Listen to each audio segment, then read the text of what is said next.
for future peacekeeping? How can the UN peacekeeping be more effective? Attaquer de manière ostentatoire et que ça n'est pratiquement pas ému grand monde. Ça veut dire que le droit international est totalement remis en cause.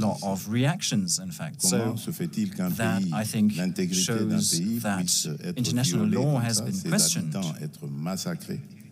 How come integrity of a country has been attacked, that people is being massacred without another country being held accountable for that? And I think that puts the role of the United Nations into question. This is a conflict that has been going on for over 20 years in the DRC. The mission has been here for many, many years as well, with the task of providing stability and protecting the people. Today, over 7 million people have been displaced in the DRC, internally displaced, and that is also due to the most recent actions taken by Rwanda. Rwanda has repeatedly provoked such situations for many years, and there have not been any countermeasures taken, no measures taken to ascertain the territorial integrity of the DRC. And that, of course, leads to reactions, and other countries might use that as a role model. It's a precedent that is created. As we heard from the panel, the crisis in the Eastern DRC is a challenge for all of us in the region.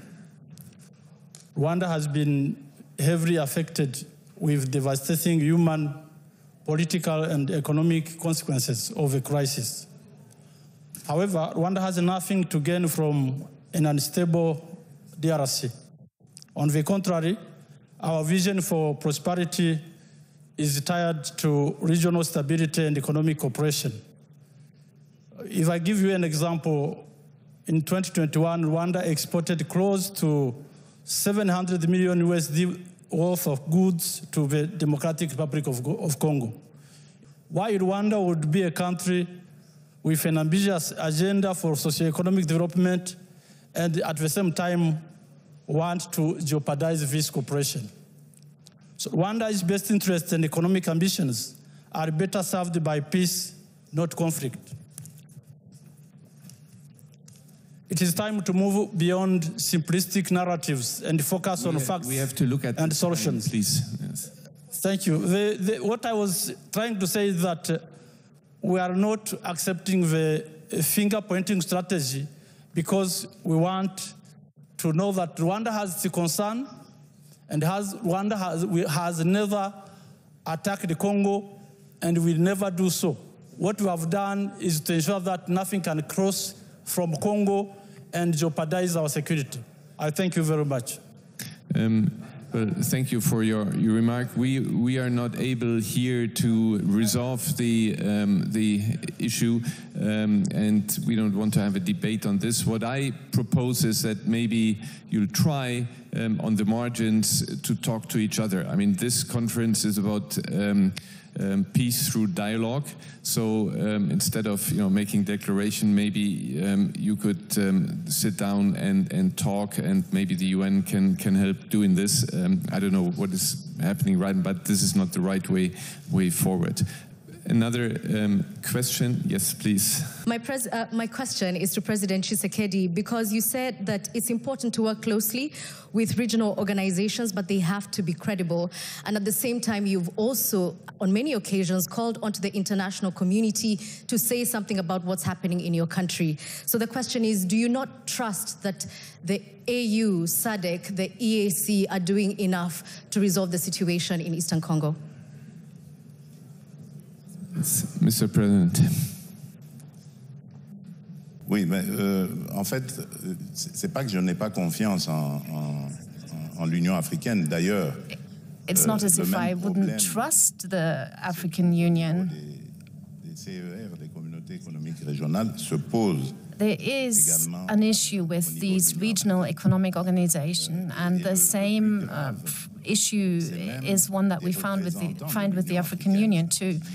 The worst is that the representatives of the African Union are non-permanent members of the Security Council of the United Nations, and that's a typical case that we are experiencing in my country at the moment. I'm surprised, actually, that there seems to be some kind of amnesia when it seems to be like that among the leading classes of Rwanda. Everyone can see how Rwanda's army has staged an invasion in our country, but here the minister says that they have not attacked us. So I believe they live in a different world. But let's come back to this crisis. There are three actors, or three members that represent Africa in the Security Council. They are non-permanent members, and they are not able to come to a resolution that will ban the malignant acts of Rwanda against us. And there are members on the council that block this resolution that could condemn Rwanda. So all day there's talk about unity of the African continent, solidarity and fraternity, but when concrete realities are concerned, we are not able to uphold these principles and to voice them. And that's the problem about multilateralism in Africa. That really is the big issue. And that's why it really affects the credibility of our organizations. We have to be honest about that. At the international level, there's similar hypocrisy. It's unfortunate that Mrs. Callas had to leave, because in the European Union too, memorandum of understanding has been signed with Rwanda, a country that has no resources, no natural resources, and the memorandum says that you want to exploit natural resources, but the country doesn't have any, and the country is well known for exploiting its neighbor. Do you think that is normal? That's a huge hypocrisy, right? Luckily, this is now public knowledge and has led to a mass movement, and now pressure is being put on the European Union to change that. It's unfortunate that you're only asking this question now, because it would have been really interesting to hear the High Representative on that question. Today we are having reports that the M23 rebels have taken over Bukavu, just at the airport in that strategic city. I wanted to first of all find out what your reaction is to this latest news from the DRC. Is it possible for you to have one-on-one discussions with the president of Rwanda to put an end to the conflict in the DRC, and what is stopping you from doing that? Je vais commencer par la dernière question sur les discussions avec le président du Rwanda. I'll start with the last question about talking with the president of Rwanda. Yes, we've done that on 15th of December. A peace agreement was supposed to be signed, or negotiations were supposed to take place, but he did not come. He attacked us, and he violated the integrity of our borders. And for this reason, the question should be posed to him. And given the most recent events, of course, that is an affront, and we now have to address that. We are resolved to regain the integrity of our territory, and we will achieve that. It's now up to the international community to take on responsibility. The